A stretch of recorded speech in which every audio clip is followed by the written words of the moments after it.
Mine's short.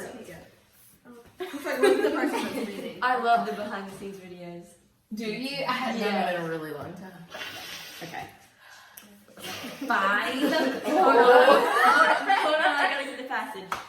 Allergy season. There we go. That's sweet. Okay, good. I'm like, hey, 10. Are we all in? Yes. Yes. That is so cute. Okay. I was like squat. You want a stool? Now my thighs are gonna burn. I'm not built for that kind of life. Okay. 5, 4, 3. Does someone want an intro? I will. What am I Okay. saying? Hey guys, welcome to Bible Fun with the Hey guys. I got you. You got it, baby? I got y'all. Okay. Yeah, baby. You're gonna have to stay up. You can sit down after. 5, 4, 3, 2, 1. Hey guys, welcome back to Bible Fun. I forgot what my drink away was. Can we keep this in the video? No. Alright. Gotta find it again. 5, 4, Hey, guys. 3, 2, 1. Hey guys, welcome back to Bible Fun with the Duns And friends. and friends. Today we read 2 Chronicles chapter 20. Tonight we actually did it with our D group. It's Sunday night and we read through a pretty long chapter of chapter 20, but it's so good.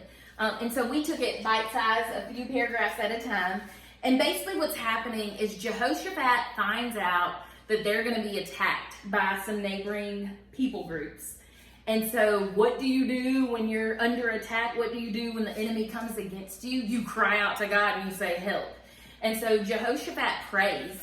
Come on and join us. Jehoshaphat prays. And he says, God, we need your help. And in his prayer, he reminds God what he's done in the past. Hey, y'all. And he's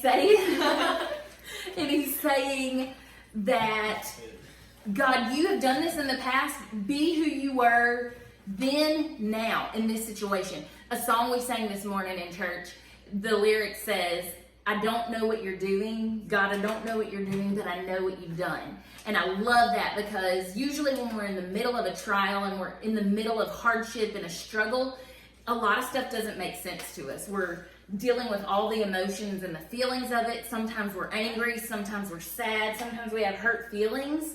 And we don't understand. We're wrestling. We're struggling with God. And we say, I don't know what you're doing. But what we do know and what we can count on is what God has already done in the past in our lives.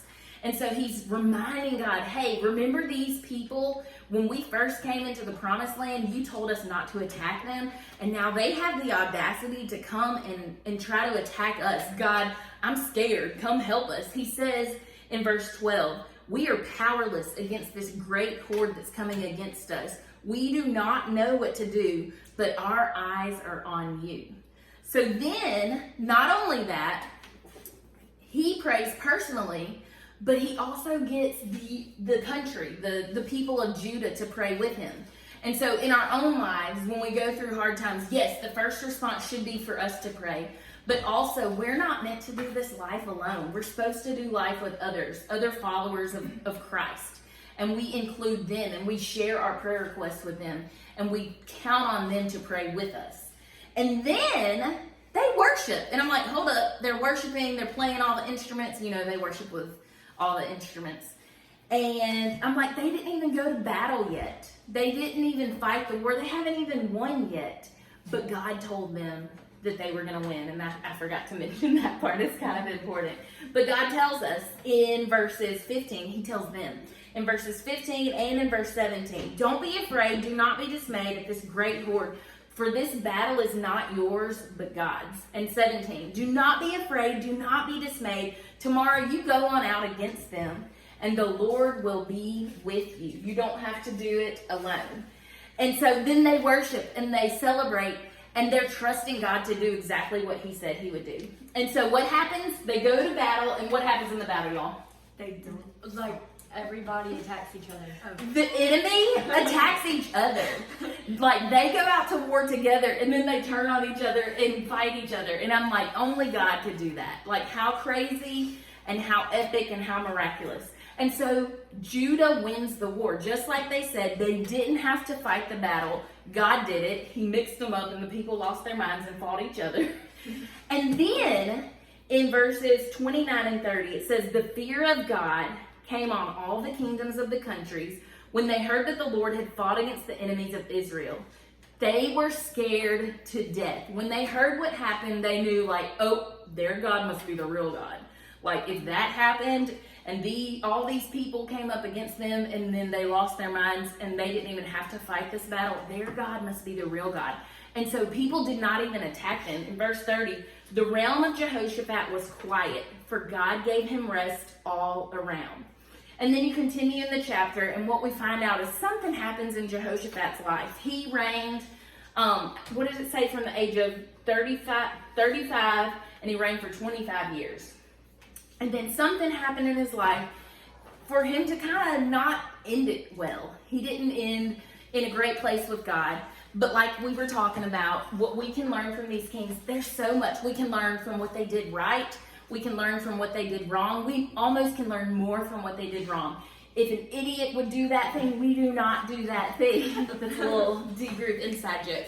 And so we are really enjoying reading the kings, reading the cause and effect of their actions and their decisions. And today we were just talking about the choices we make, the decisions we make every single day. Yes, it's easy for us to think that they don't matter, they don't carry a lot of value, but really these teeny tiny choices show the direction of our heart. Just like these kings, the decisions they make show if they're worshiping the one true God, or if they're worshiping other gods, or if they're worshiping other things in their world.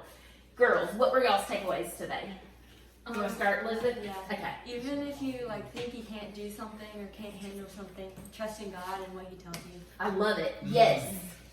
Okay, Caroline? Mine was, where do you take the word with you? Do you take it home or do you take it to work? That's right. Wherever you go, where are you taking the word? I love that. My takeaway, and I highlighted it in pinkish purple, so that means it's really important. It came in verse 12, and it's just a reminder of what we do when we come up against hard times, when we come in situations in our life where we have no idea what to do. It was Jehoshaphat's truest, most earnest prayer. He said, "God, we do not know what to do, but our eyes are on you." And that's what this life is. That's what being a follower of the way is. That's what being a good and faithful servant is we don't always have the answers. God, we don't know what you're doing all the time, but we know what you've done. And so when we are in a situation where we don't know what to do, all we have to do is look at God. Don't take your eyes off of God. All right, friends, thank you for joining us today, me and my friends, and we'll see you next time. Bye. Bye. Get off.